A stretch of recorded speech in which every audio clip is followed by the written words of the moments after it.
Excited about what's going on here at the Freedom Institute, and it does grow out of our commitment to education in the state of Florida. We're proud to be a state that's embraced education choice for parents. We think every parent should have meaningful options for their child's education. Not every school is going to work for every kid. There's going to be different things that are different considerations. And so to say, like, yeah, if you're wealthy, you probably could have done that anyways. But you talk about working class, a lot of single moms having to be the primary breadwinner. A lot of them have not had meaningful opportunities in many places around this country. In Florida, we said that this is something that's very important. So we have not just done these private scholarships, we have a robust charter school movement. And of course, I know people here know with homeschooling, so we have close to 400,000 students on private scholarships now throughout the state of Florida as a result of HB1. When I became governor, about 100,000 through our tax credit scholarship program, but it was effectively capped there. So we've quadrupled the number in 5 years. We also have almost 400,000 students in charter schools, which are public schools, but they're not controlled by the school district or maybe more importantly, influenced by the school unions. And so they have done very well where the parent, they have no right to, I mean, it's similar to private, but these charter schools are public schools, but they have no default students going to those schools. The only way they get anyone to go is that a parent says, you know what, I want to go to this school. So you've seen that. What have the results been? Well, just our charter population, 400,000 students. Well, this was when we probably had about 350 with these numbers. But if you look at the performance of just our charter population, which is disproportionately low income, disproportionately racial and ethnic minorities, if you just look at that, and that was their own state, those 350,000, which is where we have the data from most recently, it would be one of the top 5 performing states in the country. Just our charter population would do that. Look at Florida overall, what we've done. The most recent Nation's Report Card in 2022, this is the first post-COVID test. We finished 3rd and 4th, respectively, in 4th grade reading and 4th grade math in the entire United States. That was not true in Florida 25 or 30 years ago. But we've also done, and we've understand, having robust choice. And oh yeah, we have close to 200,000 homeschool families now in the state of Florida. So we have really leaned in. We want to give parents meaningful options. But we've also understood that even with all that choice, still the majority of students in the state attend their local school in the school district. So we've worked hard to be able to support additional programs there. We've done billions of dollars in increases for teacher salaries. We're going to do another big push, I think, in this budget that's going to come out in the next week or so. So those are all very, very meaningful things, and the results speak for themselves. We're doing well on these metrics. Many other states have done much worse. And yes, part of it is when COVID hit, we made the decision, we got to get these kids in school. You got to be able to go to school. You can't let fear take away opportunities for millions of kids like they did in California and in Illinois. I think what they is going to have reverberations for many, many generations to take kids out of school like that. So we're proud of that. We're proud of doing the choice. Now, part of that flows from our belief in parents' rights to direct the education and upbringing of their kids. Yes, having the choice about which school, but also having an ability to play a role and to be informed about what's going on in your kid's school. So we've seen things like curriculum transparency, where parents in Florida have a right to know what's being taught, what materials are being used in their kids' school. Why would you oppose that? There's no reason to oppose that. And parents have utilized those resources and those reforms to blow the whistle on some things that were wholly inappropriate to be in schools. There have been pornographic books. There have been things with clearly a very bad agenda that's been trying to shove down the throats of these kids. So parents have been able to blow the whistle on that, and nobody defends any of that stuff. In fact, we just did an event the other day. We played a 2-minute video, and we showed all this stuff Very few people even report on it because, well, some of it I don't think you could put on broadcast TV with different FEC stuff. But I think some of these others, they want to act like the parents are objecting to just normal books, which is not the case. And if they are doing that, there's certainly nothing in Florida law that would say these normal books are problematic. We're talking about an agenda. We're talking about things that are totally inappropriate. But that just gives parents an ability to participate and to know. So that's really important with the rights of parents. The other thing is, and I know this Freedom Institute is on the same page as us, you're going to have students leave our schools, whether it's a charter school, a private school, a public school district, or whether it's homeschooling, and they're going to have a variety of different pathways that they're going to pursue in life. I was just down, we were just upstairs meeting with some of the students. Some of them are doing aviation, some are doing other things. There's a lot of interest in doing a variety of things, and that's great and that's normal. And if you're going down certain fields, yeah, there may be some subjects that you're probably not going to use as much. You go down others, maybe you'll use them. But I think that no matter no matter what pathway you choose, every single person that we graduate out of our schools, they are going to be adult American citizens. And with that comes responsibilities. And part of the responsibility is having a foundation in American civics and in the founding principles of this country. And that's really been a lost art for many, many years. You go to a lot of universities, it's hard to even find courses about the foundations of the country and a lot of these ideals. And when they teach it, a lot of it's very negative, attacking the founding fathers and demonizing them. So we've made a big effort in Florida to say American civics is important. It's something that has universal application. And we don't want to be graduating people that have no foundations and that are just kind of twisting in the wind and don't know how to make sense of the world around them. So we've done things in Florida like, and yes, requiring more civics, doing all that. We've done that, and that's important, but that's totally insufficient. What we've also done is recognize that you could be a very diligent student through college, want to be a teacher. You probably haven't had the courses that you would really need to teach civics in a really strong way, given the nature of higher education in this country. That's just likely the case through no fault of your own. So we've created a curriculum for teachers, a civics curriculum, 50 hours.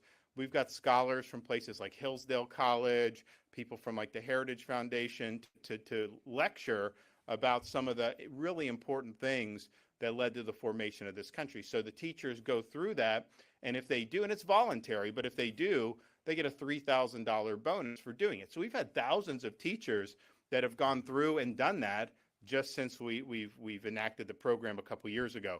So that is something that I think is really, really meaningful, our commitment to civic. And then we launched the Speech and Debate Initiative. We had 10 school districts or 12 school districts when I became governor that did speech and debate. Now every single school district in the state of Florida is involved in speech and debate. So it gives students an opportunity to not just kind of wrestle with issues, but maybe be tasked with defending a position that's opposite of what you actually think. So you got to get outside of your comfort zone, maybe think about how someone else would approach an issue, try to figure out where they're coming from on that, and then make the case in a direction that you on your own may not necessarily agree with. I think those are valuable skills. What I see in a lot of these universities is a lot of groupthink. They just repeat the same canards, basically, and there's not a lot of critical thinking because these assumptions are never challenged. So we're proud of what we've done in civics. The other thing that we've done, and I think it's important, is just to recognize, yes, Tom mentioned, I went, out of state, for higher ed, and I'm a believer in higher ed, but I also understand that a degree from a 4-year brick and ivy university is not the only way you can be successful. And it's not the best way you can be successful for many people. So we've placed an effort, an emphasis on workforce education. You, throughout the state of Florida, are now able to graduate high school with certifications in a lot of these trades. Welding, aviation mechanics, you name it, electrical. This provides graduates an ability to be gainfully employed right away without having to go in debt, without having to go through getting a degree. And look, there's pathways where you need to do higher ed. And I'm not suggesting people shouldn't pursue it if that's where their dreams take them. But I think my generation on was told you will not be successful unless you get a degree from a four-year university. That was not true. And so you had a lot of students go, they went deep in debt. They were there just because they were told they had to get a degree. Maybe the degree's in something like zombie studies, and they get out and they're in debt. And then what happens? Well, they don't really necessarily have a lot of great opportunities. And so we just want to let people know that there's a variety of ways where you can do well. And I can tell you, people going into welding, people going to electrical, we have the truck driving program. We were doing 600 truck drivers a year, getting them commercial driver's license through training at our state colleges when I became governor. Now we're at 3,500 a year for commercial driver's license. I mean, these truck drivers are making $100,000 plus a year, Walmart and these other places. It's important. It's important for the economy. It gives them opportunities. Honestly, it's not an easy job. They should be getting paid that. So these are there. So there was, I think, a view that you're somehow less than somebody that went to a four-year college. And that is just totally not true. I mean, who made the better decision? Someone that went and got a certification in welding and was started to make 80, 90 grand a year right out of high school, or someone that went to school for 6 years, went on $100,000 in debt to get a degree in gender studies? Now, I don't know. Maybe you think the other one's better, but I mean, you can't be sitting there where you're looking down on somebody for making a choice to pursue career education. So we're committed to that. We think it's really, really important. We've had great success. We're going to do more. When I became governor, we were in the bottom half of states for workforce education. Our goal was to be #1 by the end of the decade. We're well on our way to doing that. So that's really, really exciting.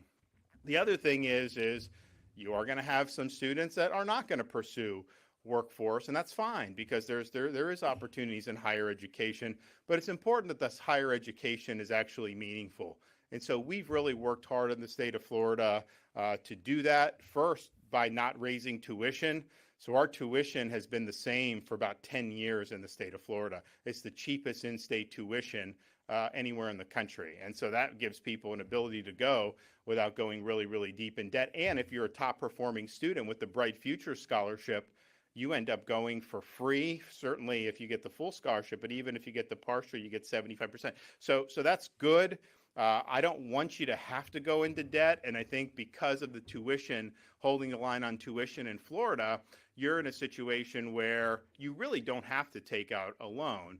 I think students in college, I mean, like I worked all kinds of odd jobs when I was in school. We've made it so that if you don't want to take out a loan and your parents have no money to give you, if you're high performing, so you can get a scholarship for tuition, then you work and can take care of your expenses.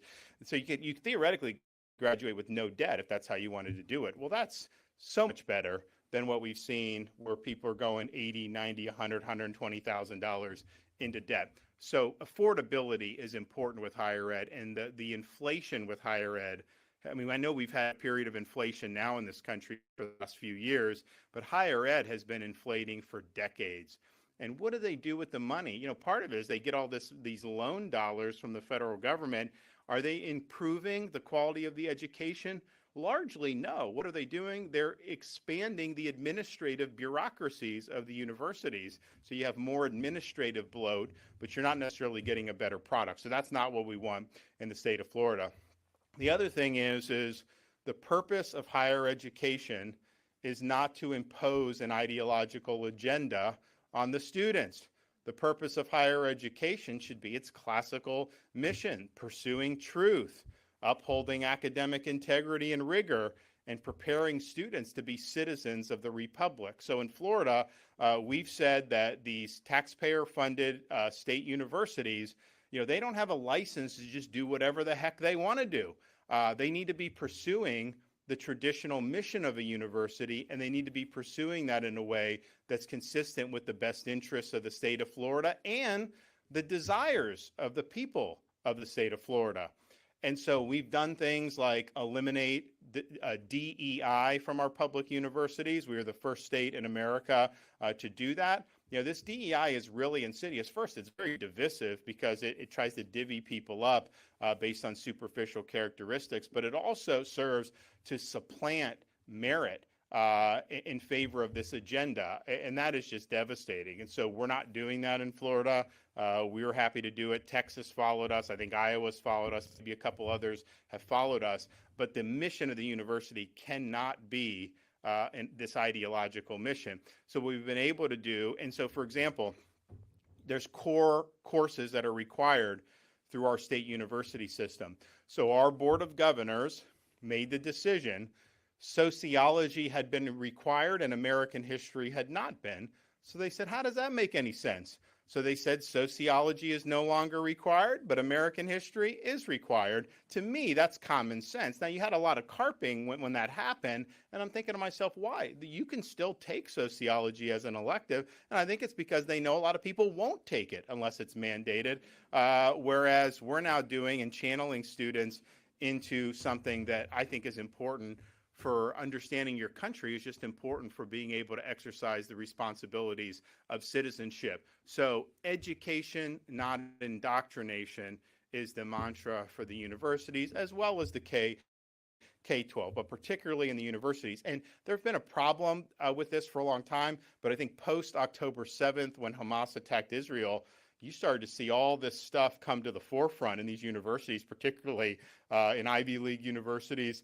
And it was just a lot of intellectual and moral rot that was on display. I think a lot of people who study this knew that that was kind of what was going on, but there's a lot of people that don't follow this that had no idea. And so you see these students protesting immediately after the attack, cheering on Hamas terrorists. There's something wrong if that's what's going on, if that's the ethos of your university, and you look at some of the mealy-mouthed statements that those university presidents put out, places like Penn and Harvard, and then compare Florida, like University of Florida, much different approach in terms of being able to distinguish between right and wrong. So we got a lot more to do with higher ed. I think we're now Wall Street. I mean, look, these rankings are what they are. But Wall Street Journal's most recent higher ed rankings, University of Florida ranked 15th in America, including privates, and it was actually ranked the highest public university in America. U.S. News and World Report, Florida is now 5th behind UCLA, Berkeley, Virginia, and Michigan. And we were 20th a decade ago, 15 years ago. Florida State is now in the top 20. USF has gone up. FIU has gone up. So you're seeing a lot of positive movement on that. But I think the more that we're focused on actual core academic mission, rather than going on some ideological joyride, we're going to be so much better off. So I appreciate what you guys are doing here. I think that if you look, I mean, education is important for preparing people to be able to make their way in the world, make a living, hopefully do very well financially, and that's all very, very important. But there's also a basic necessity that we're a Republican system of government. And Benjamin Franklin, when he walked out of the Constitutional Convention after they signed the Constitution of the United States, he was asked, did you give us a republic or a monarchy? And he said, a republic if you can keep it. Because they understand, you can have the best declaration in the world, you can have the best constitution in the world. These things don't run on autopilot. They require every generation of Americans to be able to stand up and defend freedom. Sometimes that may mean putting on a uniform, risking your life, and giving your life for this country. But on a basic level, I think it means that the people, the young people, we're educating to be good citizens of this republic and good stewards of the country's future. So the mission here, I think, is much bigger than just helping students who may want to be a pilot at Naples Airport. All that. It's all very important. But I think the larger thing is we have to have our education system producing really strong patriotic citizens. And you guys are making a stab at that. I think it's going to be very successful over the long term, and you can count on our support in the state of Florida to stand by you every step of the way. Thanks, everybody. God bless.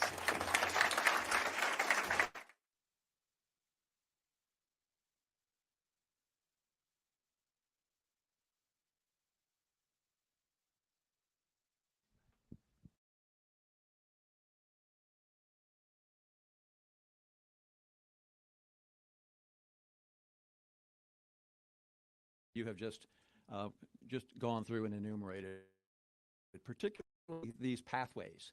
You talked about the various pathways to success. Your freedom agenda has as its cornerstones, as I understand it, both education and economic freedom. And we think those are interrelated, of course, and we think through learning at the Freedom Institute that our students will enjoy economic freedom because we hope to give them teach them self-sufficiency through learning, and that they will, as you've just said, is your goal, they will graduate as citizens of this country, ready to vote, as 18-year-olds, ready to go on to higher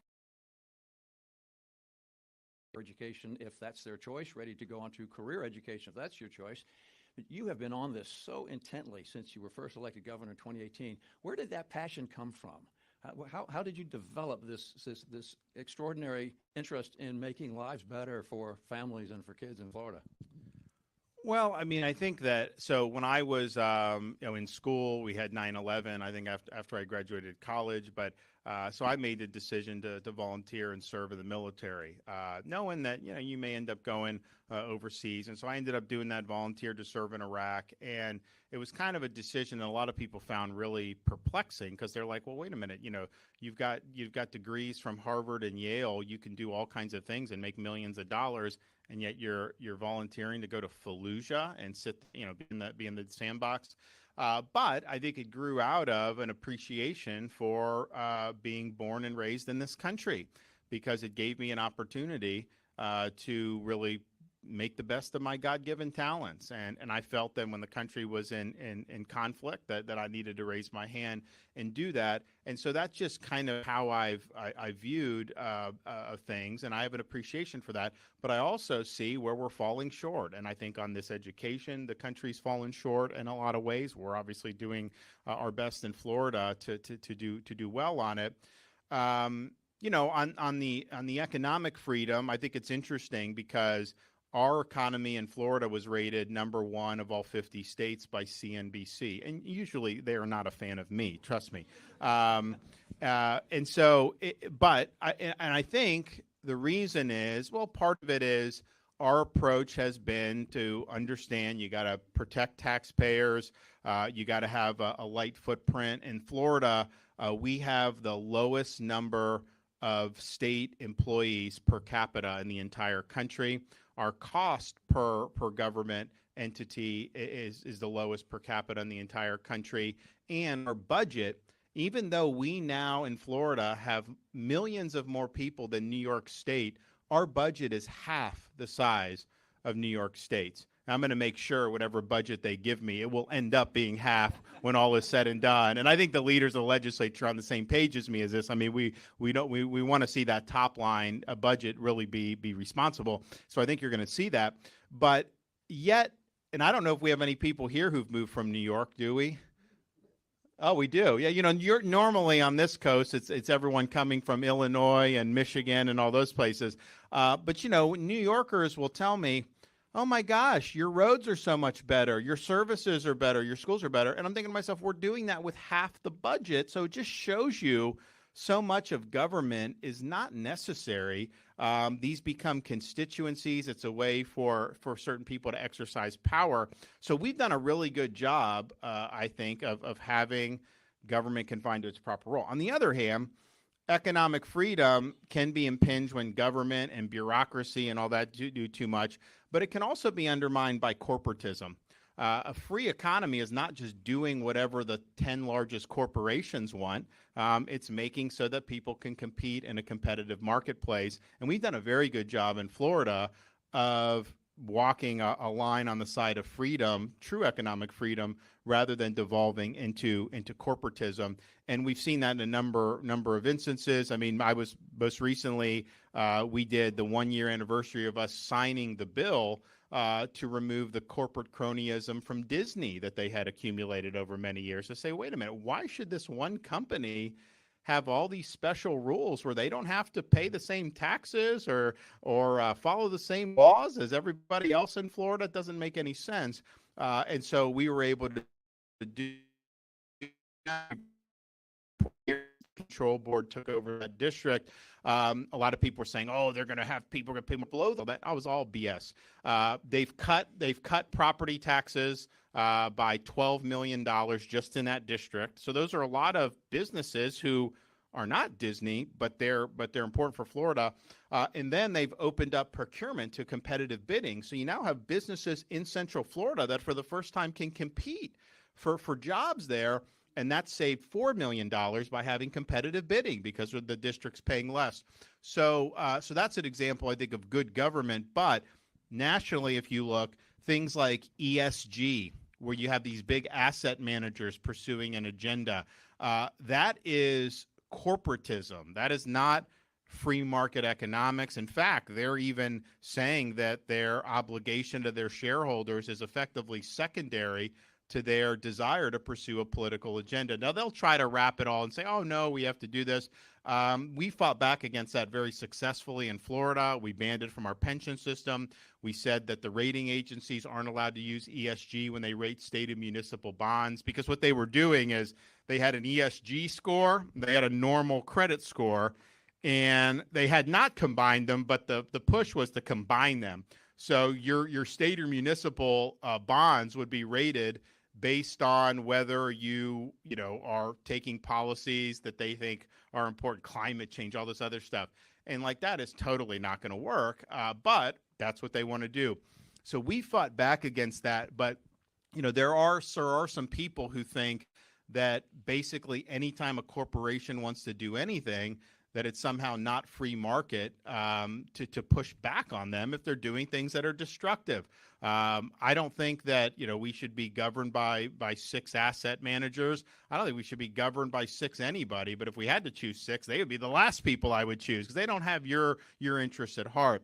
And I think that's part of the reason why we've been successful. I mean, we're a better place, a better state for people to start businesses and to have family-owned businesses and medium-sized businesses than just about anywhere in the country. And we're number 1 in new business formations every year since I've been governor.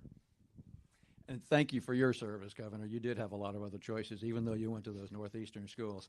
We have a number of people here who are just dying to go to our schools and stay at our university and stay in Florida. A lot of times what happens, people go to school out of state and they don't come back. Well, it's also the case. I mean, I think for what you've seen recently, employers and people are going to think, okay, you graduate from Harvard, what has been put into your head while you were there? Like, look, I mean, I'm sure everyone there has good aptitude, but it just raises the question about, are these really going to be the leaders of our society the way that it was thought that was the case however many decades ago? And I don't think that's the case anymore. I think the prestige factor is much less than it was in the past. And I think you do very well by utilizing the resources that we have here in the state of Florida, for sure. And that probably wasn't true when I was growing up. You had an opportunity, and I was a baseball player at Yale. I'd never been to New England in my life before I showed up on the campus there, and it was a culture shock. It was not necessarily something that was similar to where I grew up, but I had the belief, and I didn't even know colleges were liberal then. I mean, I just went in thinking, well, you know what, this is going to help me kind of expand opportunities. And that was probably true at the time. I just wonder now how true that is. I think there's a lot of people that are really concerned about a lot, and you saw some of these students who were really active at supporting Hamas, that they had job offers pulled from them, which I think was appropriate. I mean, like, look, we at some point, we've got to have a basic common set of values here. And if you're celebrating terrorist attacks like that, that's just not going to fly. So I think those universities have really, really done, and they're so into the DEI and all that. So, I mean, that is just their bread and butter. So I think I think you got to have a long road there. I think there's a lot of problems in those places, and it's obviously very expensive. So you're mortgaging your future in many respects. But I don't think that it packs the punch that it used to. So follow your dreams, but just understand there's a lot of trouble brewing up there. You bring up baseball. If I recall correctly, in your book, you talked about when your team from Dunedin went to the Little League World Series. You didn't quite get to the finish line because a team from California beat you. So how does it feel today to be playing against California and getting on stage with the erstwhile governor from California and comparing Florida to California? We did a little bit better on the debate stage than we did on the Little League baseball field against California. That's for sure. It's some of this stuff is like, debating who won. It's like, look, with that debate, it's just the reality is people are fleeing that state. And they had never fled that state for the entire history of California up until he became governor. Why? He had draconian COVID lockdown policies. Now, he would go to the French Laundry and cavort and eat dinner when he was telling everybody else you weren't allowed to do that. He had his kids in private school while he was shutting down the schools for everybody else. You have homeless everywhere. You have open air drug markets. You have larceny has basically been legalized. People go shoplift. That's why all these retail outlets are being closed, because they just get robbed blind and there's nothing you can do. People can steal $999 and they will not be prosecuted in San Francisco or Los Angeles, some of these places. So it's an example of, and I don't know if any of you have been to California. I went when I was in the Navy to Coronado. I got sent to Coronado, which is Southern California by San Diego. And I remember going to the bachelor officer quarters when I checked in, and I get up to my room, and like a good Floridian, I look for the air conditioning unit. And they're like, there's no air conditioning here. I was like, why? They're like, you don't need it. Just open the window. And I'm like, well, okay. So I opened the window. I'm like, where's the screen on the window? Like, you don't need a screen. There's no bugs here. So it was just fresh air, beautiful weather right on the Pacific Ocean. And there's so many other great things about the state. Naturally, they have more advantages than any other state. And so I was thinking, like, I wouldn't want to, but this is 15, 20 years ago. I was thinking, I wouldn't want to pay taxes here, obviously, but man, this is great. I understand why people would do it. Now, all that the basic society has collapsed in so many of those places, and it's all because of bad policies. I mean, that's what did it. It's like sometimes things happen that may be beyond your control. This was engineered by leftist policies, and so it is what it is. I mean, when you have hundreds of thousands of people on net leaving your state, and we have hundreds of thousands of people on net coming to our state, that just speaks louder than anything else you could do, because ultimately people vote with their feet. And the number, we used to not get we've always gotten people from the Midwest, we've always gotten people from the Northeast, but the number of people we've gotten from the entire West Coast, Washington, Oregon, California, in the last 4 or 5 years, has been more than we really worked hard in the state of Florida to do that. Thousands of miles, because it's one thing to move from New York to like Boca Raton. We just get a flight up there. It's whatever, 2 hours 15, 2 hour 20 minute. But when you go across the whole continent, I mean, you're not just going to be going back and forth. You're really making a big statement about why you're doing that, and they're doing it because of the way those states are governed, and it's been really, really bad. So all this stuff matters. And I think the beautiful thing about the country is we have 50 different states. They're entitled to take different approaches to these issues, and American citizens are entitled to react accordingly. Anyone here from California? Ooh, one brave soul. Anecdotally, Governor, in Naples, I've been here 40 years plus. Never saw a California license. Work and can take care of your expenses. And so you theoretically graduate with no debt if that's how you wanted to do it. Well, that's so much better than what we've seen where people are going $80, $90, $100, $120,000 into debt. So affordability is important with higher ed, and the inflation with higher ed. I mean, I know we've had a period of inflation now in this country for the last few years, but higher ed has been inflating for decades. And what do they do with the money? Part of it is they get all these loan dollars from the federal government. Are they improving the quality of the education? Largely, no. What are they doing? They're expanding the administrative bureaucracies of the universities. So you have more administrative bloat, but you're not necessarily getting a better product. So that's not what we want in the state of Florida. The other thing is the purpose of higher education is not to impose an ideological agenda on the students. The purpose of higher education should be its classical mission: pursuing truth, upholding academic integrity and rigor, and preparing students to be citizens of the Republic. So in Florida, we've said that these taxpayer-funded state universities, they don't have a license to just do whatever the heck they want to do. They need to be pursuing the traditional mission of a university, and they need to be pursuing that in a way that's consistent with the best interests of the state of Florida and the desires of the people of the state of Florida.